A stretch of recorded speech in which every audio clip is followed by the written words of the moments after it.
क्षीर समुद्र के तट पर शेष साई क्षीर साई भगवान की स्तुति ब्रह्मादि देवता कर रहे हैं, लेकिन वाणी का श्रवण उनको प्रत्यक्ष न होकर समाधि में हो रहा है। इसका आशय समझे।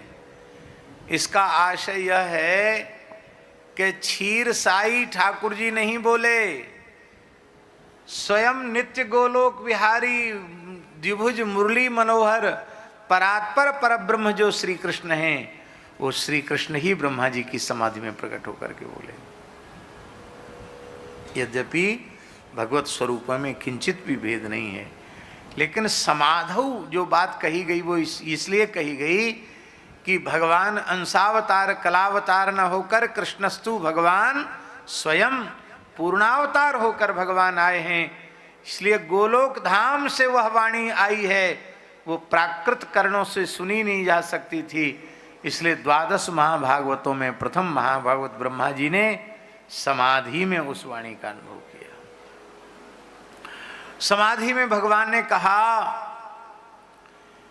कि हे देवताओं, आपकी प्रार्थना हमारे तक पहुंच गई है।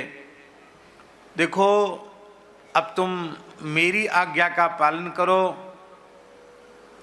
विधीयता मासु तथैव माचिरम, तुमको भी शीघ्रता करनी चाहिए, हमारी आज्ञा पालन में विलंब नहीं करना चाहिए।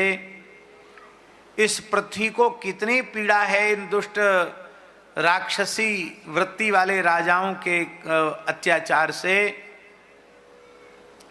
इसका पता हमको पहले से ही है।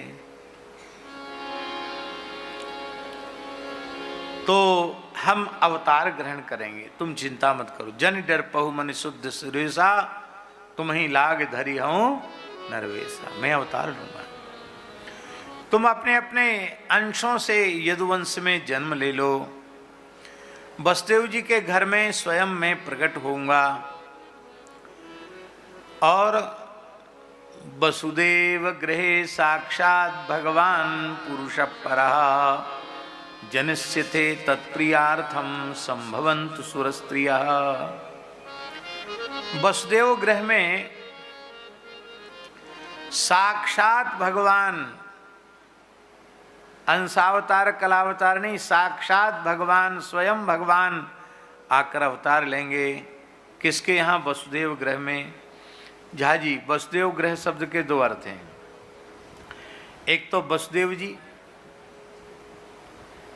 अब वसुदेव जी का घर तो नहीं है। अरे मथुरा तो वसुदेव जी की ससुराल है ना, घर थोड़ी ही है। और रहना भी, निवास भी, डेरा भी जेल में। जेल कहीं घर होता है किसी का? पर आगे भी वसुदेव गृह कहा, यहाँ भी वसुदेव गृह साक्षात कहा। तो घर क्यों कहा उसको? गृहिणी गृह मित्याहु न गृहम गृह मुच्यते। घर को घर नहीं कहते हैं, गृहिणी को घर कहते हैं। जहां गृहिणी हो वो घर है। गृहिणी एवं गृहम उच्यते। गृहस्थी के चाहे जितना बड़ा मकान बनावे, 4-6 कमरे होंगे, ज्यादा 10 कमरे होंगे, इससे अधिक कमरे तो नहीं होते गृहस्थ के यहाँ। और बाबा जियों पर तो महाराज कई स्थान तो 1000-1000, 1500 कमरे उसमें होते हैं। बड़े लंबे चौड़े होते, एकड़ों में बने होते हैं, पर उसको घर नहीं कहते। श्री अयोध्या जी में बड़ी छावनी है महाराज जी, स्थान के भीतर 25 कुआं हैं। कितने कुआं हैं? क्यों, नल की सुविधा उस जमाने में थी नहीं। 25 कुआं हैं। इतने साधु रहते थे। 2500 साधु हमेशा रहते थे वहाँ। और 2500 जोड़ी तो बैल थे वहाँ, 5000 बैल थे, 10,000 गैया थी और 1000 भैंस थी।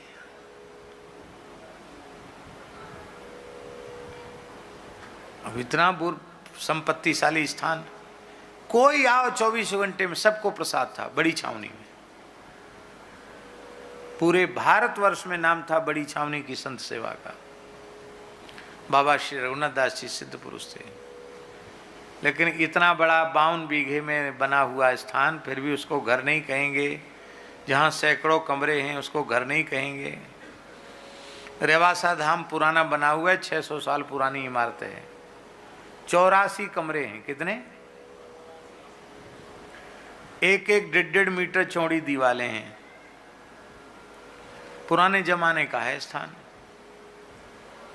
पहले इस अटैच व्यवस्था तो होती नहीं थी, कमरों में रुक जाओ, कमंडल उठाओ, जंगल में चले जाओ और कुआं से खींच के नहा लो, यही व्यवस्था थी पुरानी।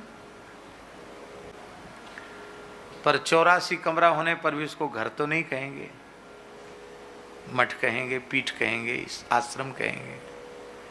क्यों नहीं? और भले ही एक फूस की झोपड़ी हो, पर घर वाली संग में है तो उस झोपड़ी को भी घर कहेंगे। इसलिए गृहिणी ग्रह मुच्यते, गृहिणी ही ग्रह है।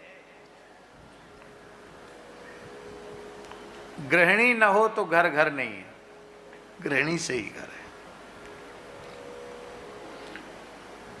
तो इसलिए कंस कारागृह में भी देवकी विराजमान हैं वसुदेव जी के सहित, इसलिए उसको भी घर मान लिया गया।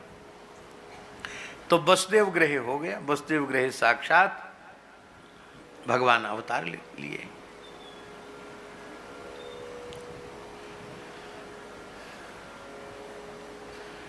दूसरा अर्थ है वसुसु दिव्यतीति वसुदेवो नंदा।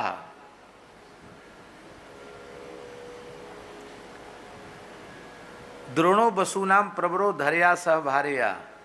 ये द्रोण नाम के बसु है ना अष्ट वसुओं में, तो वसुओं में भगवान के पिता नंद होने का सौभाग्य इनको मिला, इसलिए ये अष्ट वसुओं में विशेष शोभा इनकी हो रही है, विशेष कांति आभा प्रभा इनकी बढ़ी हुई है।